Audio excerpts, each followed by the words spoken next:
Hello, hello, hello. And today on the Smooth Brain Society, we're joined by Zoe Swithenbank, a senior research associate in health research at Lancaster University.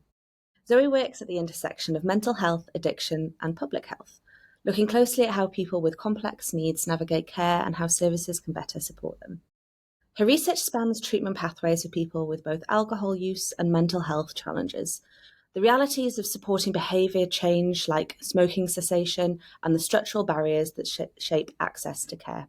Before academia, she worked directly in mental health, addiction, and homelessness settings, experiences that deeply informs her research perspective. Beyond the research, Zoe contributes to the Addiction Audio podcast and volunteers with a national mental health charity, helping bridge conversations between lived experiences, frontline practices, and evidence. Today, we'll talk about her journey, her approach to qualitative insight, and what meaningful change could look like in mental health and addiction care. Welcome, Zoe. Well, thanks very much for joining. Thanks So, for having question me. we always no, yeah, great to have you. Question we always start off with is almost, what is your origin story? What got you to the place where you are today in the research you do and all the PPI?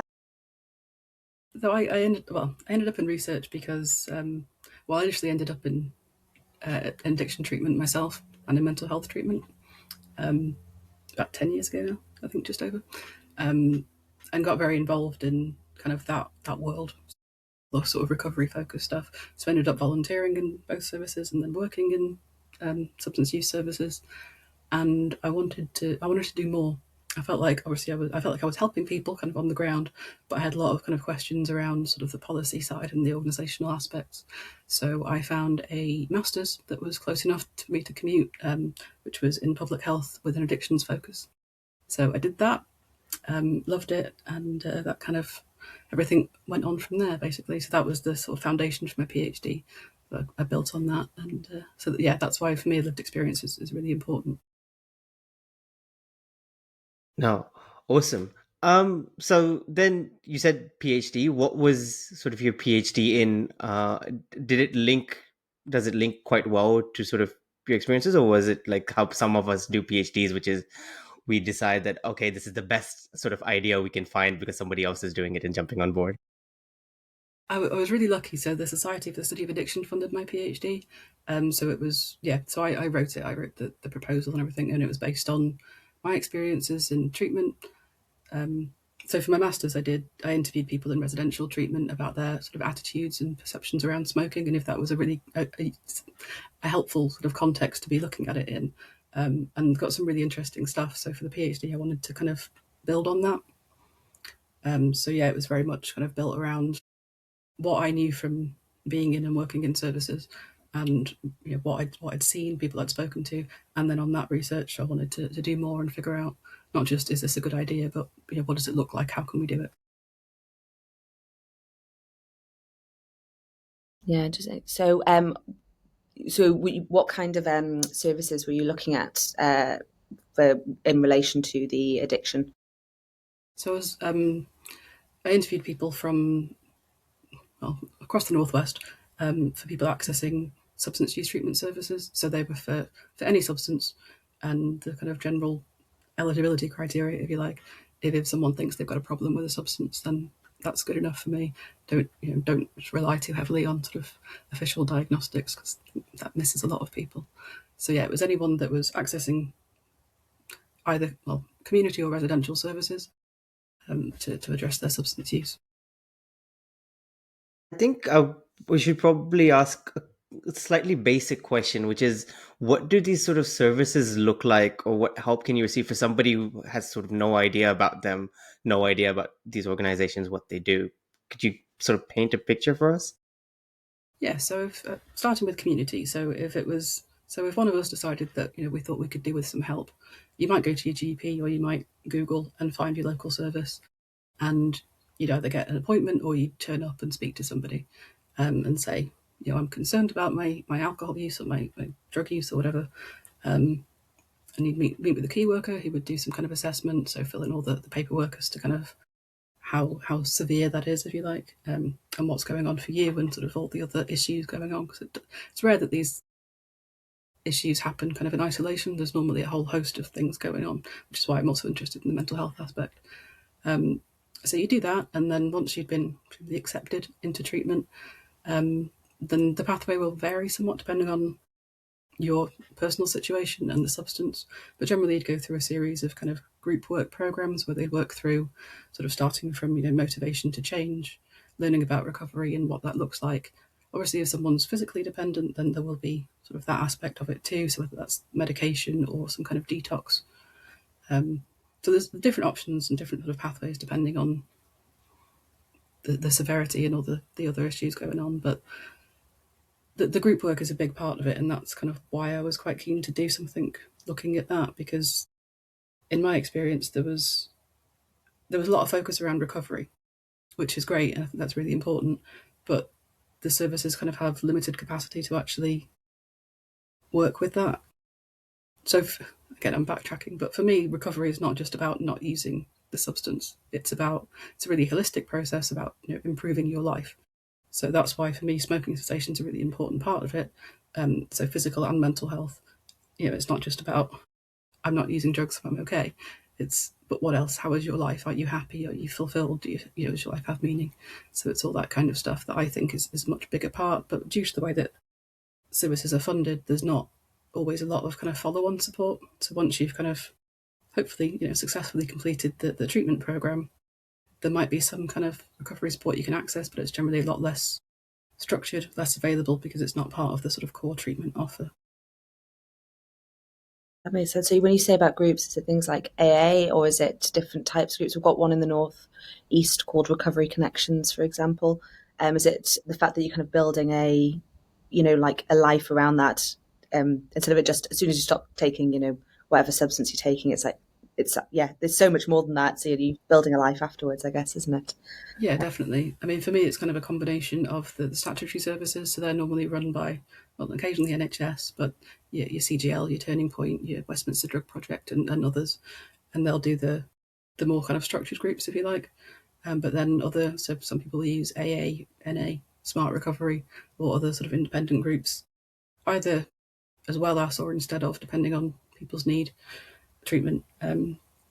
So yeah, it can be quite varied, but so the group thing is quite common across the whole spectrum of treatment for various reasons. But yes, for me it's a lot about that building kind of community and social capital, recovery capital, and yeah, that's a big part of it. Yeah. And so with your work within smoking cessation, are you trying to add in, like, as well as, like, okay, you've stopped your substance. I don't know if smoking classes as substance use, or I'm not quite sure. I guess it's a middle ground, that one maybe. Is it, because I guess like smoking, of course, we know doesn't help you. So I guess it's trying to the next level of after you've maybe stopped maybe the whatever substance you've been taking. Is it the fact then you're stopping the smoking because that is just not going to have in the long term good health benefits, for example? Yeah, I mean, I think that's a really important point, because one of the things that keeps coming up when I talk to people is it's about the timing. So some people want to do everything at once. They want to stop using drugs, alcohol, quit smoking, join the gym, do all these other things. And for some people, that's great. For some people, they want to do it one thing at a time. So the key point for me is about giving people that choice to do it when they feel ready to do it. And I say that is an issue, that sort of the really long-term support isn't there, certainly in the statutory services. So it can be a bit like, great, I'm ready to quit smoking, but now there's no support. No support. So, I mean, you've actually nicely come on to my next question I was going to ask is, you've kind of briefly touched on it, but what do you think are some of the barriers or gaps you're seeing in the way care is currently structured for people with these like co-occurring problems, like smoking, for example? I think one of the issues is that it's about the funding and the commissioning of services. Generally speaking, the drug and alcohol treatment is funded to deliver substance use support, and that usually doesn't include smoking. So it's kind of a nice add-on, and there are people that are kind of trying to build that in, but it's not really a core funded part of the service. So that in itself is a bit of a challenge. I've spoken to a lot of people who work in services, and there's mixed views generally. Some people think it's really important and definitely something we should be addressing, and they would like to do that. But generally capacity is so limited, particularly kind of post-COVID. A lot of people were really enthusiastic, but said, but please don't make me do it. I don't have time. I can't fit it in, already overworked. So that's a big one. But then some of the staff didn't think it was that important, or it wasn't their job. So for me, that's kind of, we need to look at why that's happening and encouraging staff to feel able to offer that kind of support and willing to do so. Do you think it's also like smoking itself has sort of a different or has a wider acceptance in terms of like normal society, that it's not considered as much of a problem? Is that one of the reasons why there's not as much push to it as well? I think that the legal aspect is a huge issue, which is interesting when you look at alcohol. It's generally seen as a lot more socially acceptable, and particularly within people who use drugs and alcohol. I think the current UK prevalence is, or England, is around 10%, whereas the data released this week reckons that it was, I think, 44% of people accessing treatment. And I'd argue that's probably an underestimate. So there's this massive gap between what's happening between the kind of wider population. But I think part of it is it's so kind of socially acceptable and culturally kind of ingrained within people who use drugs and alcohol. So if you go to something like an AA meeting or a SMART meeting or whatever, a lot of them will have a lot of people who smoking breaks will be kind of built into some of the program, like, the convenient break points instead of coffee. It can be a really useful tool as well for like kind of building that therapeutic alliance. That was one of the things that I found when I was working in services. We were almost encouraged to kind of bond with people. You go outside after a difficult group and you have a chat, and that would be usually over a cigarette. So yeah, there's a whole kind of host of issues that make it particularly challenging, I think, to address, and one of that is kind of that socially acceptable aspect of it.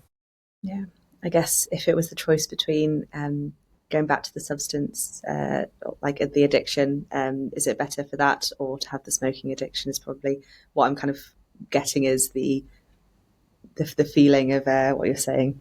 There's a Which, lot of that, yeah, and there's a lot of concern. I think that people are like, I'm focusing on the thing that's going to immediately kill or harm me. So the smoking, I can worry about that later. But I mean, there is evidence that if people can address both at the same time, the outcomes for both are improved.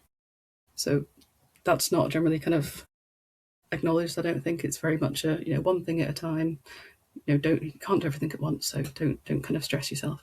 And it is a really stressful situation. When I spoke to people in rehab, people are away from home. They're dealing with a lot of stuff, and for someone to then say, while you're in that really vulnerable place, great, now you can quit smoking. Not always the best way to do it. I mean, I spoke to people that started smoking in rehab or in treatment or went back to smoking because there's a whole host of reasons, but what do you do? People are anxious, people are bored, and it just becomes a big sort of part of their life again. so within this, what were the key insights about how service support people who want to change health behaviours? Were there any like key findings within the research that you were doing? So I was looking specifically at behavioural interventions. I mean, we know that there's plenty of pharmacological stuff that works.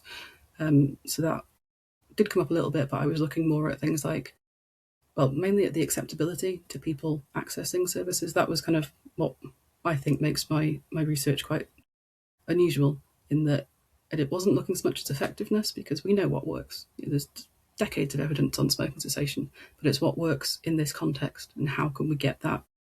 How do we get people to actually access it? If people access the stuff, then it is effective.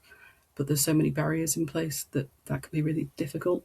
So yeah, for me, it was going through every recommendation, every suggestion of what would work, and kind of applying that.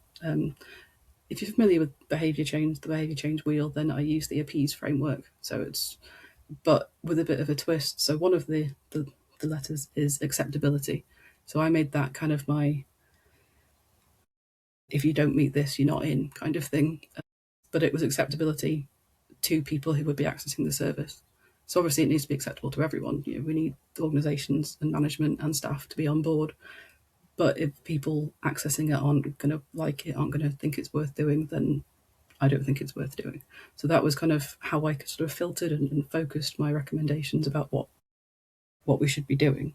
I mean, in terms of what the recommendations are, there's a whole host of them, but there was kind of broken into three sections, if you like. So the first one was kind of the underpinning ethos, which for me is really important, and that's kind of should be underpinning everything and influencing how these things happen. So there's issues around, excuse me one second. Choice. I think I've mentioned that was really important and how that relates to recovery. So it's empowering people to make those choices and to do what works for them when it works for them. Linked to that, there's the concept of agency and autonomy, because a lot of people feel like that's kind of taken away. You get what treatment you get. You don't always get a huge amount of choice in how that happens, and people can feel like they don't have a lot of control. So giving people that back is really important. And then around the availability and accessibility of whatever service that may be. So we need to be looking at things like where it's offered, who it's offered by, what time, because a lot of the services, unfortunately, are Monday to Friday, 9 to 5. And that doesn't work for people for a whole host of reasons. So we need to make things not just acceptable, but accessible. I can tell you what the specific recommendations are for what a smoking cessation intervention should look like, but they're the kind of broad things that I think apply to any sort of behaviour change in this context. I'm just interested a little bit in how these recommendations sort of came about. So who all did you speak to? Did you see sort of buy-in from both service users as well as service providers? Sort of a little bit about the background to how we got here. So I did, for the PhD, it was 3 studies all looking at a different source of evidence. So I was really interested in this idea of what are we using as evidence? What are we calling kind of high standard evidence? So I looked at an existing systematic review that I'd worked on previously and looked at what behaviour change techniques people were receiving as part of a smoking cessation intervention, and compared that between kind of the general population and people specifically targeted interventions for people who use drugs or alcohol. So I wanted to see, are they getting the same thing? Are they getting effective things? How does that work? So that was kind of one. And then on a similar, not the same project, but another aspect of it that I'd worked on was a consensus meeting. So part of a modified Delphi study where we got a load of experts in smoking cessation research together and kind of had a very long, in-depth discussion about what they thought reporting guidelines should look like, but that kind of in itself defines what the intervention looks like. So that was kind of all the sort of background stuff.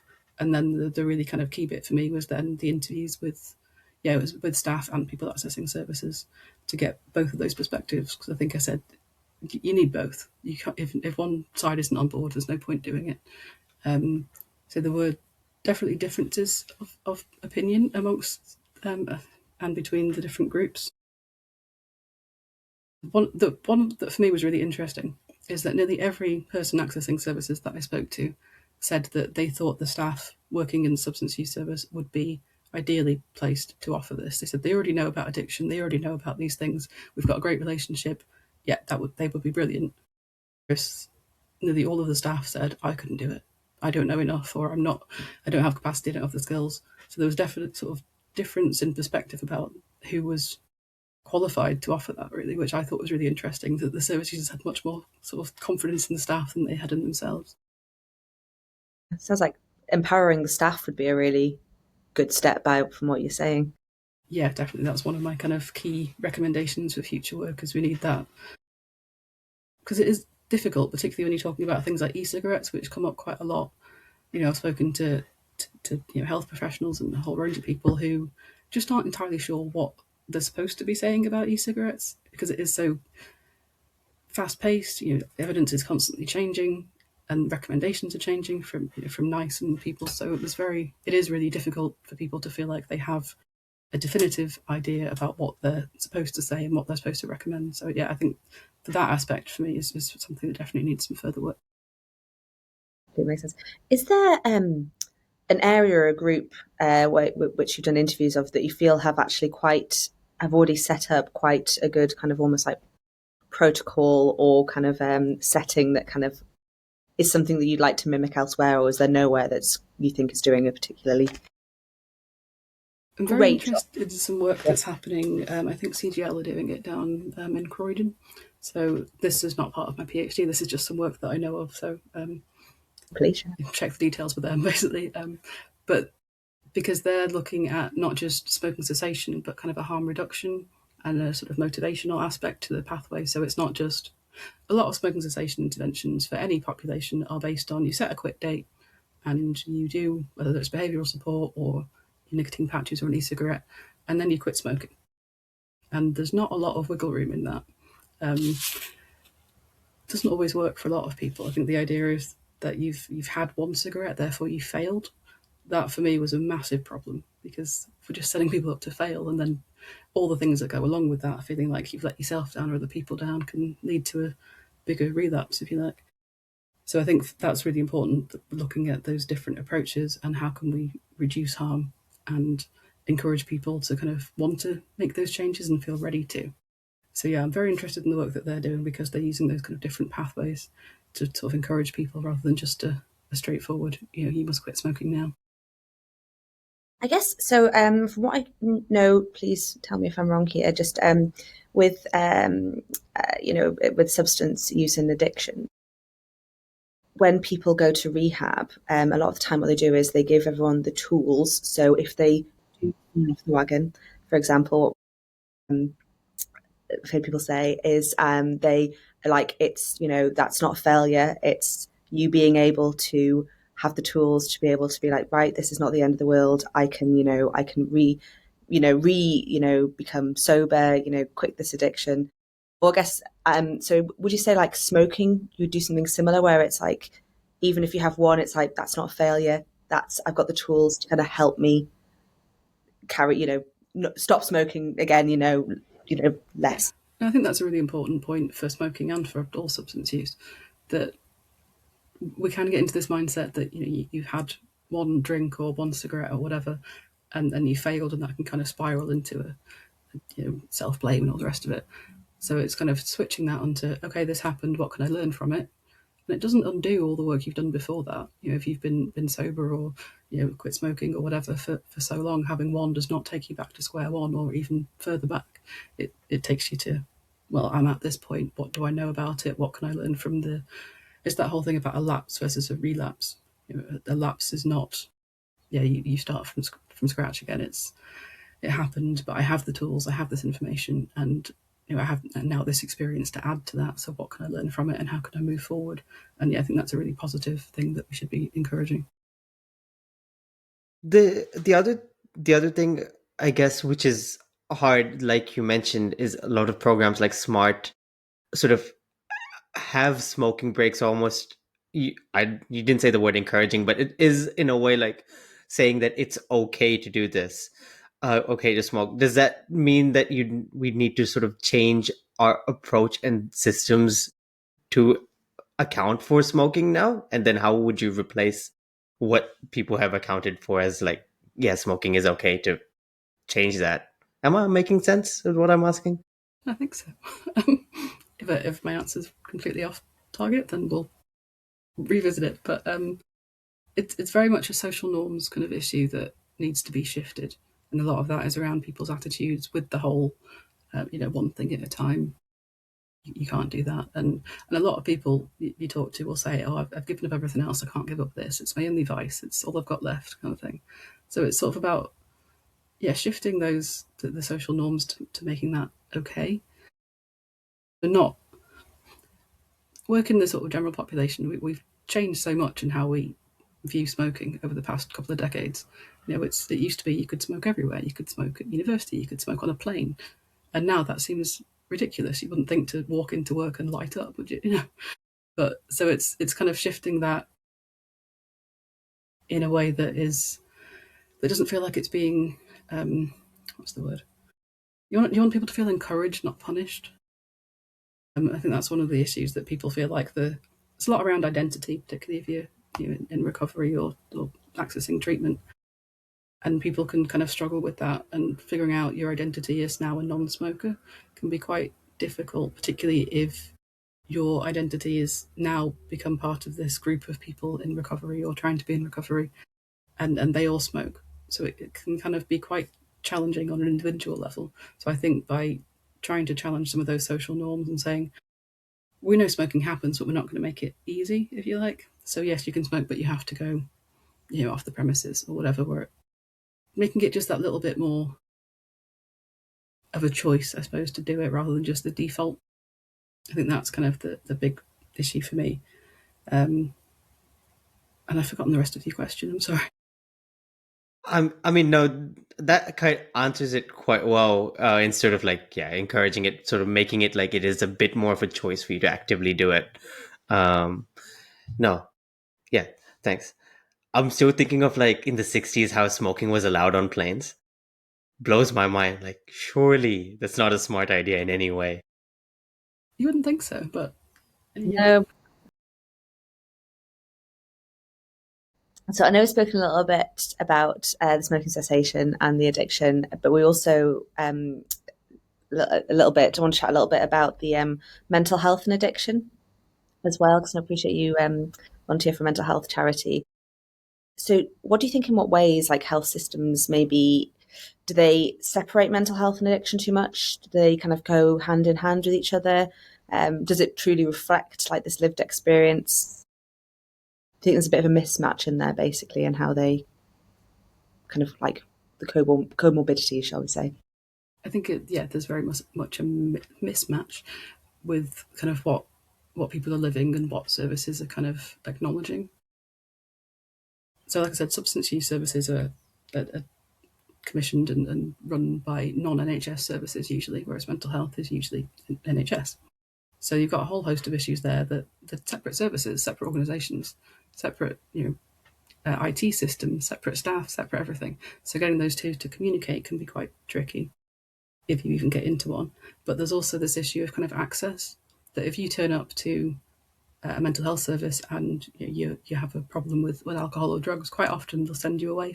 You need to deal with that first. Can't we can't talk to you while you're intoxicated and all that sort of stuff, which can be really difficult because the two go hand in hand. For a lot of people, substance use is how they cope with their mental health. It's how they manage. It's self-medicating. Not for everyone, obviously, but for a lot of people. So being told that you have to stop so we can deal with your mental health can be really damaging, because if you stop, often without support, you're left to sort of sit with the reasons you were drinking or taking drugs in the first place. So it's not a very, I don't think it's a very person-centered approach.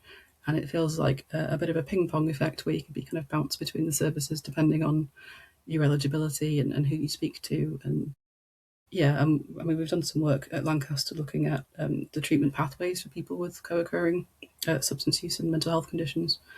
And we've got an amazing lived experience group that we've worked with over the last couple of years. And some of their stories will totally reflect that the pathways are not easy, they're not straightforward, they can be really complicated and kind of leave people really feeling quite frustrated, and that they don't have, basically unempowered, whatever the word for that is. Howard.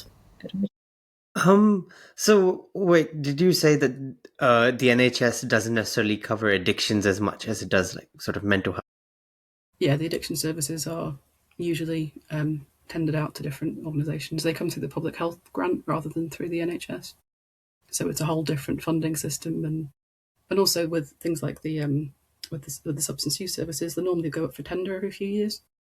So you've got that additional fact that you might have a great relationship with your key worker or whoever, and then the service gets recommissioned and someone else puts a better offer in. So you suddenly have to go back and start from scratch with some. Not always the staff will stay on depending on the situation, but it can add an extra sort of layer of disruption to that. And yeah, it's because they're not part of the NHS, so they've obviously worked really closely with them. So that could just add a whole load of extra issues in communication. Then you're sort of losing that consistency, right? If something changes, then suppose like a session happens on a Wednesday, it doesn't happen anymore. And if you're not given the right information.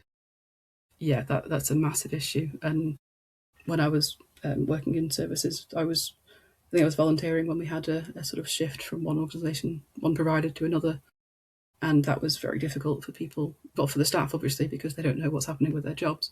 But when people who are accessing services have had a routine for the past however many years that this is what they do, and then suddenly you come and the door is shut that day, that for a lot of people can be really, really damaging.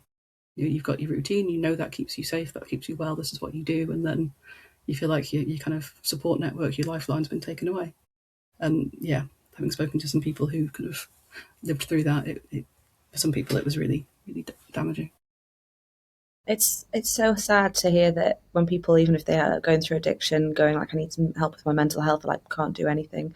That sounds like a huge, huge problem. Or even being like, we can give you this level of support, and we can put something in place when you stop drinking, almost like when this happens, you will go straight. We can, support as much as possible. I guess how do you think they would be? How do you think you could integrate the two? Because as you said, addiction and mental health go hand in hand. How do you think, in an ideal world, how would they? How would you integrate them? Somebody dealing with both alcohol and mental health issues. I think in an ideal world, it would be one service that can deal with everything. So you've got, I'm not saying everyone has to be an expert in everything, but having staff who are an expert in mental health, who are an expert in substance use, and having that kind of very holistic approach, and not, so that would get rid of, in an ideal world, obviously, some of the barriers between people having to, to physically move between services, but also of kind of how that information moves between services. Because if you go and you're trying to get support, you generally have to kind of, you're spilling your guts on, this is my life and this is where I'm at. And it's really difficult. And then you have to go and do the same thing again in a different service. So that kind of not having to constantly repeat, and kind of go through that trauma again in itself is really powerful. And then having other people sort of around instead of just relying on that one service that doesn't always have the skills, the expertise, be able to deal with multiple issues because they are so intertwined. I think for a lot of people, it is really difficult to deal with one issue at a time because there's just so much. Yeah, they're so interconnected. It's really difficult. Yeah, so integrating this, that makes complete sense. So, from hearing you mainly use, I assume, qualitative research methods. So that's not, for people who maybe are new to qualitative, quantitative. Quantitative is mainly it's numbers and single word and things that you can kind of put in boxes. Qualitative is conversations. As an example, I'm sure there's a whole host. You can tell I'm a quantitative researcher rather than a qualitative here. So, can you explain why those may be especially useful for understanding addiction and mental health experiences? I think for me, the qualitative, that's kind of why I got into this, because I wanted to kind of showcase those experiences. Showcase isn't quite the word, but give people a voice, because all the treatment and research to some extent can be, I'm going to use disempowering again, unempowering. It's really difficult to kind of feel like you have control, autonomy in that setting. And I think as researchers, we can sometimes unintentionally reinforce that. So I think actually listening to people, giving them a voice, asking them what their experiences are and what they think is important, is not just good for them, but it's good for the research. If we don't know what's going on, we can come up with abstract ideas about what we want to know that can have very little relevance to what's happening on the ground. So I think for me, it's really important to talk to people. This is why I'm a big fan of PPI and lived experience involvement as well as qualitative research, because you get that kind of additional layer, if you like, of that input. But yeah, I'm technically a mixed methods researcher, mainly because I think there is often a disconnect between the quals and the quants people. So for me, some of that is trying to kind of use both of them to kind of make a stronger argument. Because if you're not convincing people by that it's a good thing to do because it's ethically a good idea, you can often convince them that it's financially a good idea. So I think the more kind of tools you have to do that, the better. A good example would be with maybe while qualitative is better than quantitative is how are you feeling today? 2 boxes, good, bad, and it's I'm sad, I'm angry, I'm frustrated. There's so many different levels of bad and so many different levels of good, and then there's So it absolutely makes sense, and yeah. How, as a qualitative researcher, so how hard is it to sort of synthesize different opinions? I guarantee you, or I can assume that the number of people you spoke to, even among service users, would all have had different opinions about what to do and how to do things. So how hard is that? I think for me that's one of the challenges, because you want to make sure that everyone's voice is heard because they're all equally important. Which is why in some of my findings I've got sort of what might seem like slightly random, obviously not technically random, I'm not a quants researcher, suggestions. So someone was really keen on acupuncture, for example. And that was, one person brought it up, so I feel like it's valid, but I can't say that there's a consensus because no one else mentioned it. So it's difficult to kind of make sure everyone's voice is being heard without it getting lost in that kind of trying to generalize too much. but then you sort of need to make recommendations. You can't say one person wants this, therefore that's what we're doing. It needs to be, sort of a bit stronger than that.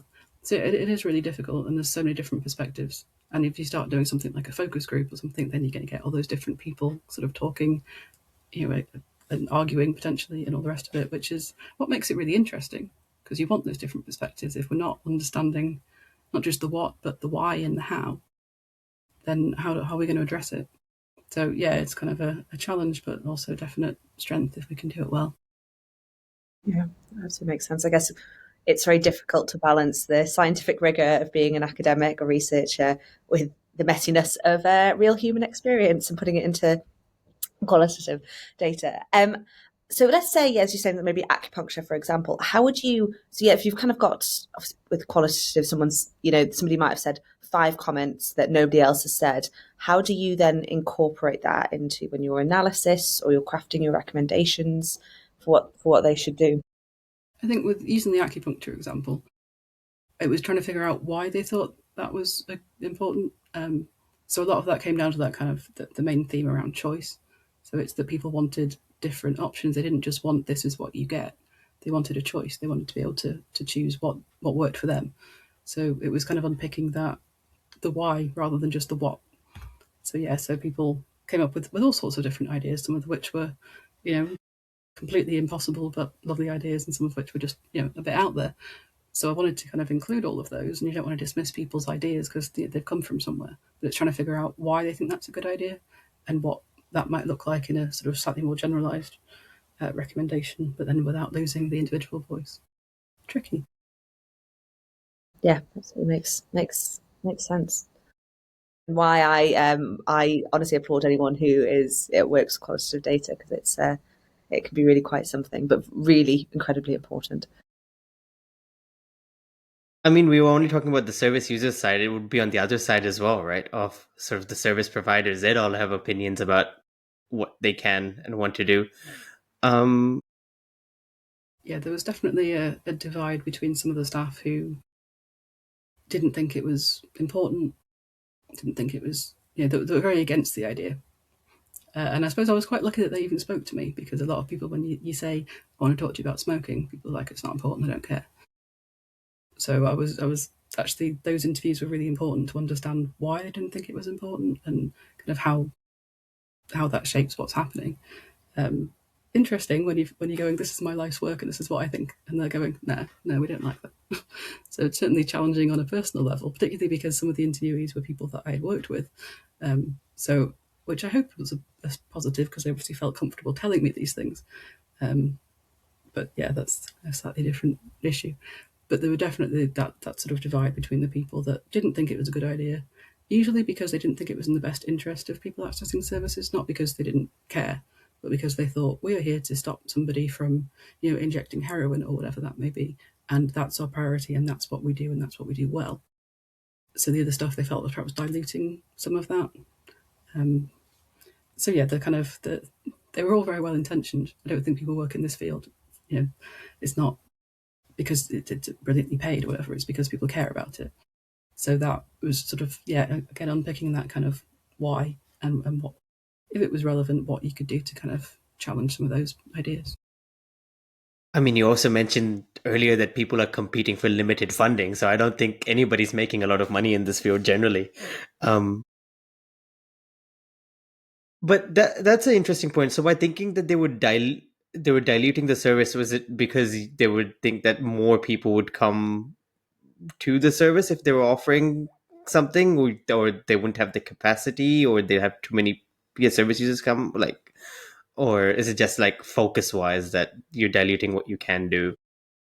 Yeah, I think it was more focus wise, because a lot of people were dealing with, I mean, not a crisis service, but they're dealing with people who are in immediate harm, in danger from what they're doing. Like, I spoke to one participant who was like, I've got people coming in, injecting heroin in their groin, this is going on. I'm not talking about smoking. I'm going to get them through the day, hopefully. So it's that kind of immediate priority. So yes, it was very much, I don't have capacity to do that as a member of staff, because I'm trying to keep people alive. I'm trying to deal with this thing that smoking might kill them, but it's not going to kill them today. So that's kind of how it was prioritized. Makes sense, doesn't it? Yeah, I mean, I do not envy people working in services that trying to deal with that kind of level of sort of firefighting and then trying to support people to have a long and meaningful life as well. It's a really difficult situation. Yeah, absolutely. My sister works in the recovery services, and it's, she loves her job, but she does it because she loves it, and it's yeah, it does sound quite something. So I think quite a lot of this, like what a lot of you're saying, like obviously the qualitative research, but a lot of it is having these interviews and this kind of like public engagement as well from both the service users and the people who are providing the services. So you contribute both to addiction audio and you volunteer with mental health charities. How, how do you feel these roles feed back into your academic work, and why are they so important, do you think? I think I mean, it can be a challenge, but also a huge benefit. So for me, I think my lived experience and having that kind of connection with other people with lived experience is a really important influencing factor in my research. That's why I do what I do, and that's why I do it the way that I do it. Um, but it can be really challenging of trying to remember which hat I have on.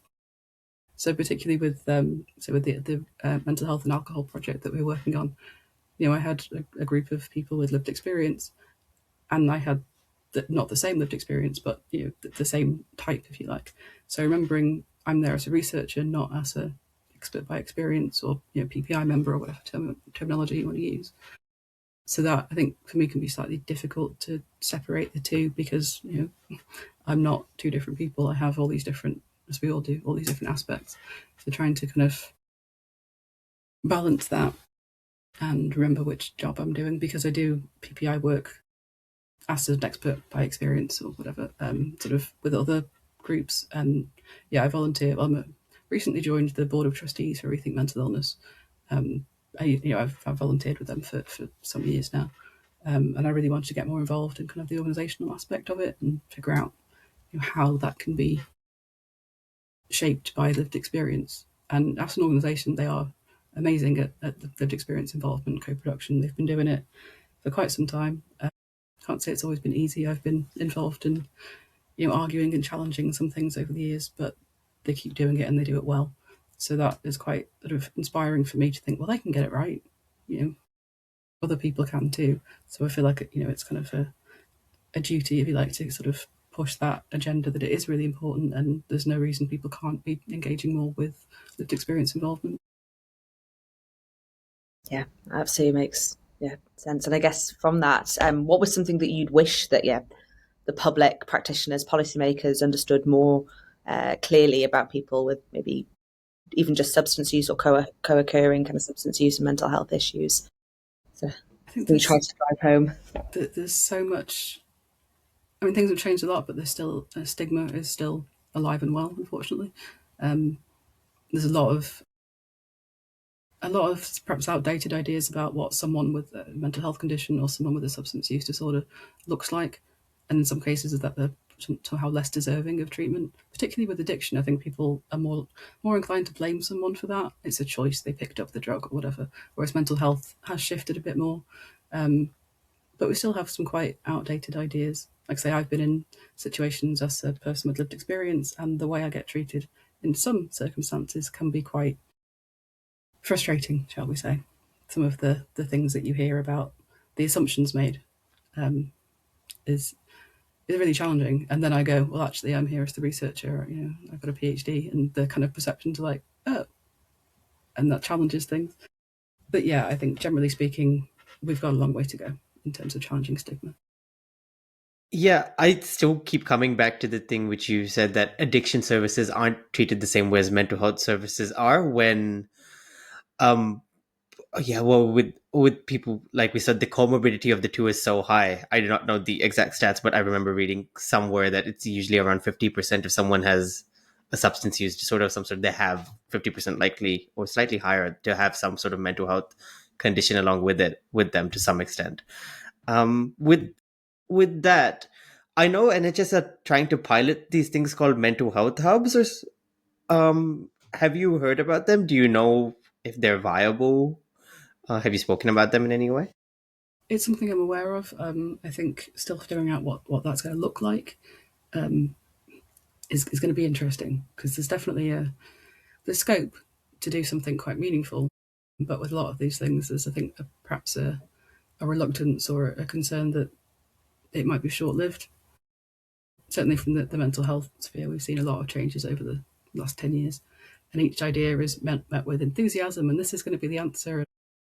And some of us, we get a bit jaded. We've been through this before. So I'm kind of cautiously optimistic, I think. And I think there's definitely scope to be introducing the substance use into that. I think they should be, personally, I think they should be holistic and looking at the whole person, the mental and the physical health. Whether that happens or not is down to the people implementing them. But like I say, optimistic, but cautiously so.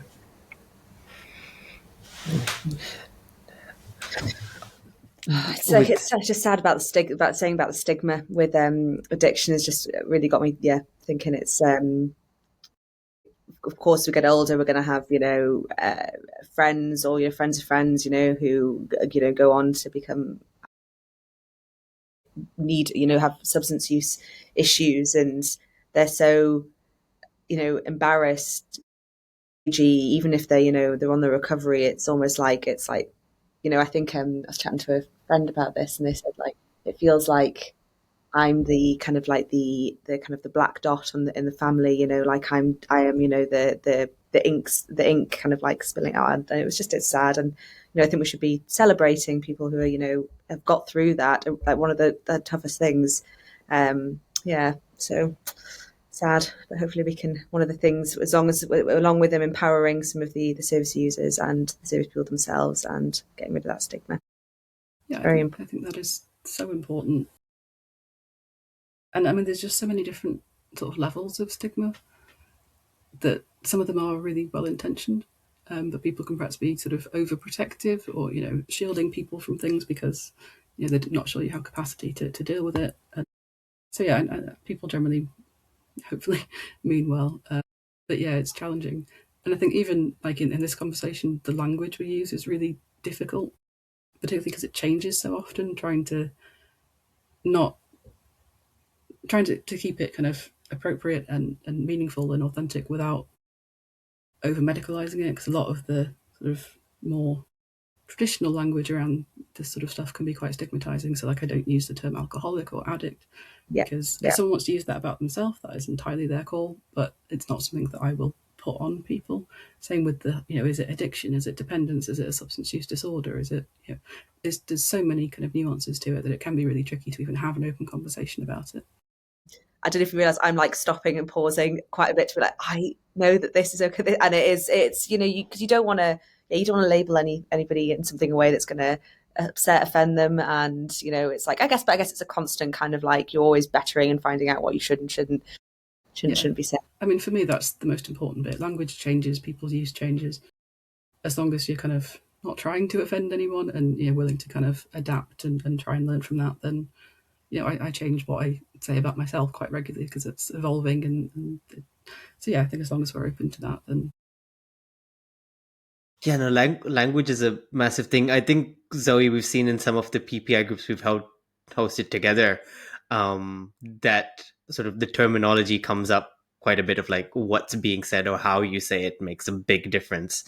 And that being willing to change, especially in sort of when we were talking about minority communities and that work we've been doing there, sort of the language being used, the statements being made, the understanding of these things can differ widely, and therefore you need to adjust and show that flexibility. Yeah, definitely. It's really difficult because obviously everyone's got their own preferences. I say one of the term alcoholic can be really contentious because some people kind of feel that that's empowering to own it. Things like AA, that's what they do. I'm an alcoholic, and I'm dealing with it, and that's something to be kind of celebrated. Whereas for other people, it's quite a stigmatizing term. So there's no right answer. I think it's just whatever someone wants to use about themselves. It's giving people that empowerment that they can say, they can label themselves whatever they want, whatever they want to be. This might be a good time to ask you about one common assumption or misconception about addiction, mental health that you think deserves rethinking? Big question. There's so many. I mean, in terms of smoking, if I'm going to be quite specific, one thing that I get a lot when I teach about this, it's people think that nicotine is the problem, that's what's going to kill them, and it's not. That's what makes it addictive. That's what makes you keep going back for more. But it's not what's going to be. That's why we use NRT. That's why we use patches, nicotine replacement therapy, patches and gums and all the rest of it, because you can have the nicotine without the really bad parts of the cigarette. So there's many debates around the use of e-cigarettes, but nicotine for me shouldn't be the focus of that. If someone needs the nicotine, then it is what it is. It's not likely to kill them. Okay. Um, I I think there's another question which we ask everybody, which I feel like we should. Beth usually asks it, but I'll ask it this time. So, this is looking towards the future. So, suppose you were given a grant of, let's say, £2 billion, or at whatever number, more money that you know what to do with, and I guess in theory the ethics boards are away. What would be your sort of dream research project, uh, which you would want to do? Okay, assuming that there's also no time limit on the project, what I There is would no love to time limit on do the. is a really long-term study on people accessing treatment for substance use. Because a lot of the studies we have, we're looking at 6-month outcomes, which is great and all, but it's like, what about 5 years? What about 10? This is a lifetime thing for a lot of people. So I would love to do something that embeds smoking cessation, not just into treatment, but into the recovery sector, and fund something like that, and then measure those outcomes over the whole course of somebody's life, and not just did you quit smoking. It's like, have your attitudes changed? Has your substance use changed? Has your quality of life changed? Has your mental health changed? And all of that stuff. So really in depth, and it would never get funded because the outcomes would be far too vague, and it would take years to get anywhere. But ideally, I'd love to do something like that. The closest to that, which I've seen, is, like in the UK Biobank or any sort of longitudinal studies, sometimes they don't really measure the mental health outcomes to that extent, but they sort of see like, are they still smoking or are they not, and you can pull that data out. I don't know if there's any other cohort studies which do it a bit better, but There's that's the one called closest which I Grit can think of. Study, which is really good. But I think for me, one of the key issues, which I probably should have mentioned earlier, is the outcomes that we're measuring. So I don't think a binary yes, no, have you quit smoking really captures that, because someone could have reduced from 40 a day to 1, let's say, and they'd still be counted as a as a failure, if you like. As a smoker, you have failed at quitting, and that is why I think it's so damaging. Um, because we're kind of just undermining all that work that's gone into it. So I think we need to look at much broader outcomes and how those interact with other things, and also over long term, because you might not quit in the first 6 weeks, 6 months, but the idea is that you plant the seed then that someone might quit over a year, over 2 years. So I do think we need to look much more broadly at how smoking outcomes are measured. Also, if you have unlimited funds, you can fund sort of the follow-ups being better, so that there's consistency and sort of check-ins and. And accessibility as well, I guess, as Exactly. well. Yes, I'd want to. You got to meet people where they're at. So if that means going to them, then great. Creating an app, so it's on their phones for some people.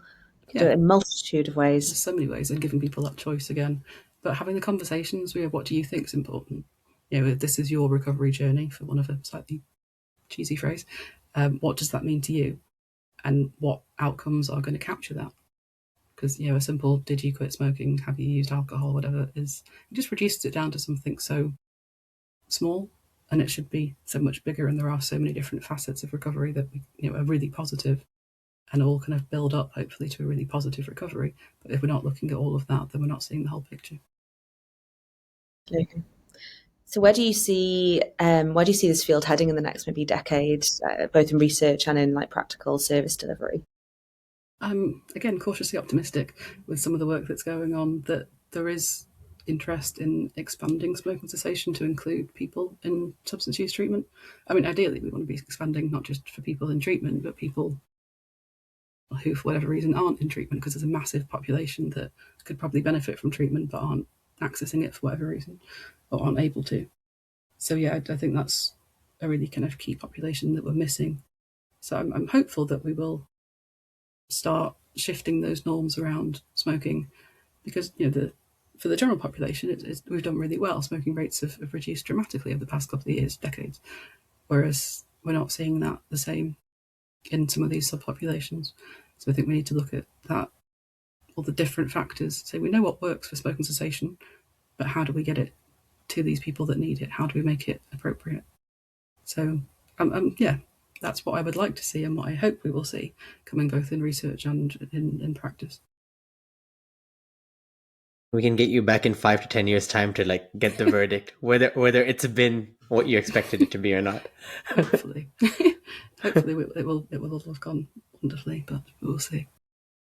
I'm sure there'll be some new challenge we haven't thought of by then. And what about yourself personally?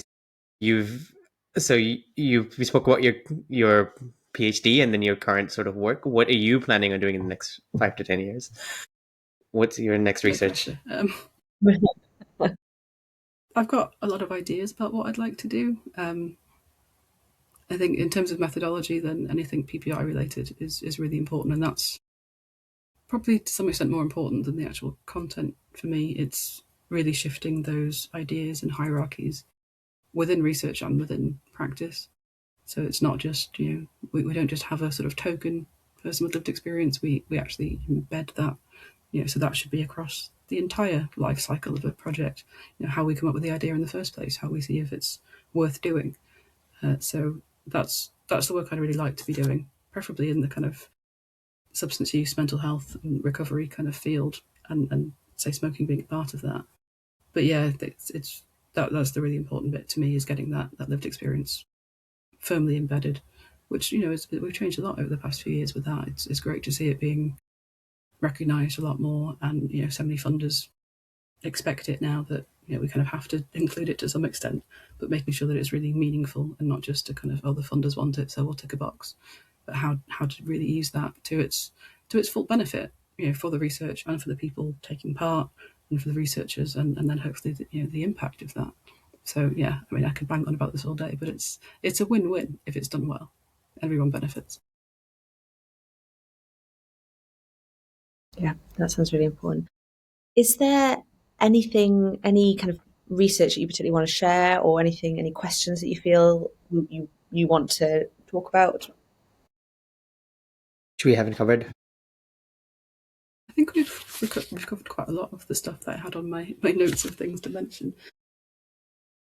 I say that, yeah, I can recap, but yeah, the lived experience bit, always going to be important. I'm really interested in those outcome measures and how we can improve them. That's kind of, I think, an under-researched area. I mean, this is where someone tells me they've already done it, but looking at how we can get a consensus from people in treatment, whatever that treatment may be, and kind of working with then the people who process all that data, and from the government and all the rest of it, to balance that so that an outcome isn't just yes, no, did they quit at 6 weeks. It's how do we make that something that's meaningful and useful across the board. And yeah, that's most of my PhD, although it was obviously on smoking, was sort of about challenging the research hierarchy and how these things happen because they've always happened, and sort of challenging some of that. Maybe an RCT isn't the best way to do this, which some people will probably think is hugely controversial, but it's about kind of challenging the whole mechanisms of research and making sure that that's fit for purpose and really empowers people and produces useful and meaningful research. And one final thing, Zoe, what is your hot take? So I think that a reduction in cigarettes smoked should be included in every smoking cessation intervention as an outcome. Mm-hmm. And that might not sound particularly out there, and there's a lot of controversy around this in smoking cessation research, and I think it's really important. Okay. What's the controversy? There's sort of limited evidence that reducing the number of cigarettes you smoke actually have health improvement outcomes. So there's kind of the, well, what's the point? If you're still smoking, then you're still going to get cardiovascular disease or whatever. But for me, it's not just about cutting down and that being the outcome. It's about the bigger picture. So encouraging someone to cut down and supporting that and celebrating that is more likely to lead to them quitting or making other positive changes. It's encouraging people and making them feel valued and that their choices are are worth doing. So for me, it's about that kind of bigger picture, which is not necessarily going to be as useful for definitively measuring smoking cessation. But I think if we're talking bigger picture and longer term, then that kind of harm reduction approach, whatever that may be, should really be included as a valid outcome, and it's not in a lot of studies. Awesome. Oh, thank you. That's really interesting. That was awesome. All right. So thank you so much, Zoe, for coming on. Great. Thanks for having me. It's been a pleasure. And thank you, everybody, for listening. And until next time, take care. Bye. Bye.